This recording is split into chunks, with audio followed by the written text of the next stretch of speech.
Republican Congressman Darrell Issa has a firsthand look at how domestic decisions have international repercussions. And as the world waits with bated breath for President Putin to decide whether he wants to invade Ukraine or not, the question stands: what will be the international consequences of a full-blown invasion if indeed it happens? Congressman Darrell Issa, Republican from California, joining us now to help break it all down. Congressman, good to see you.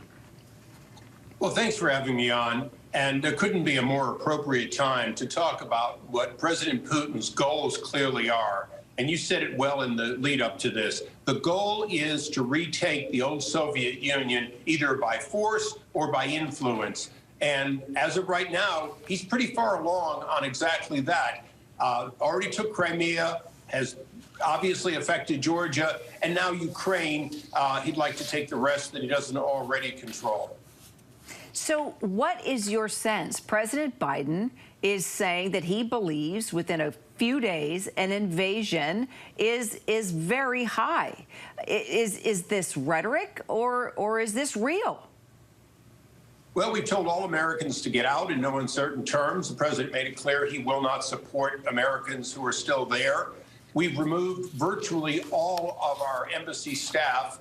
I was just on a call, and there's one USAID person there whose job will presumably be to help in humanitarian aid after this attack. It's that sort of a thing. All of our classified records have been destroyed or removed. So we are prepared, clearly, in what we're doing for what he is clearly doing. You know, when you put 150,000, more than 12 divisions on the border, you're not saying we're practicing. You're saying we're preparing, and that's what Putin is doing. He's preparing to either take by force or, a little bit like Paris in World War II, maybe take it without a shot. So the Biden administration has threatened economic repercussions. We've been talking about this for weeks now. NATO has drawn a red line in the sand. Western allies are all pressuring Putin to remove his troops from the Ukrainian border, and still Russia continues to amass more than 150,000 troops at the border there of Ukraine. Why is Russia still acting so aggressively? Because when he took Crimea, nothing happened. And this exactly the same as Hitler before World War II.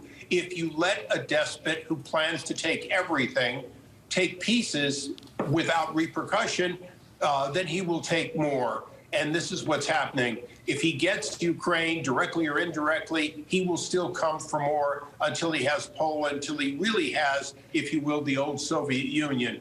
And I think the important thing is talking about sanctions. Sanctions come based on this activity. And then something more, which we call war, happens if he crosses that border. We made a promise to Ukraine three-quarters of a century, or quarter of a century ago. We promised that when they turned in their nuclear weapons, we were going to protect them. We are breaking a promise. NATO is breaking a promise every day. And the idea that we're even having an hour conversation with Putin as he demands that we essentially pull back NATO to make it feckless certainly says that he is not looking to negotiate in good faith something that America could give him. We clearly cannot give him back what he and the East lost at the end of the Cold War. And now we're learning that he's also expelled the second most senior U.S. official from our embassy in Moscow. What do you think of that move? I can't wait till we pull everyone out again. You know, we have been under attack in Moscow for years. Our people have been treated badly ever since he became the president. Candidly, we should, in fact, be on a footing of, until he changes his behavior, he is an adversary no different than what Ronald Reagan or others faced throughout the Cold War.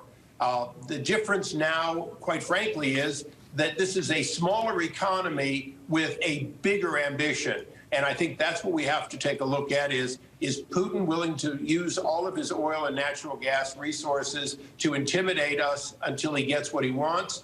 Or are we looking and saying we stood up to the Soviet Union for 60 years until it fell? Are we really going to let it reassemble without a shot. And that's what we're debating right now.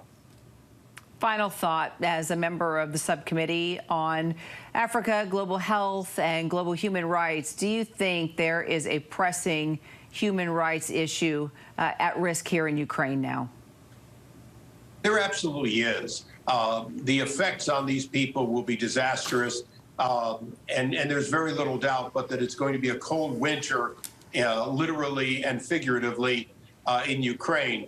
The important thing, though, is that the U.S. has the resources. We have the ability to export oil and natural gas, which is the most important economic sword that we're not using right now, that if we start using again, it really diminishes Russia's ability. As oil prices fall, as natural gas exports from the United States, candidly, what happens to Russia is their influence wanes. We need to use that tool so that we don't have to use our men and women in uniform.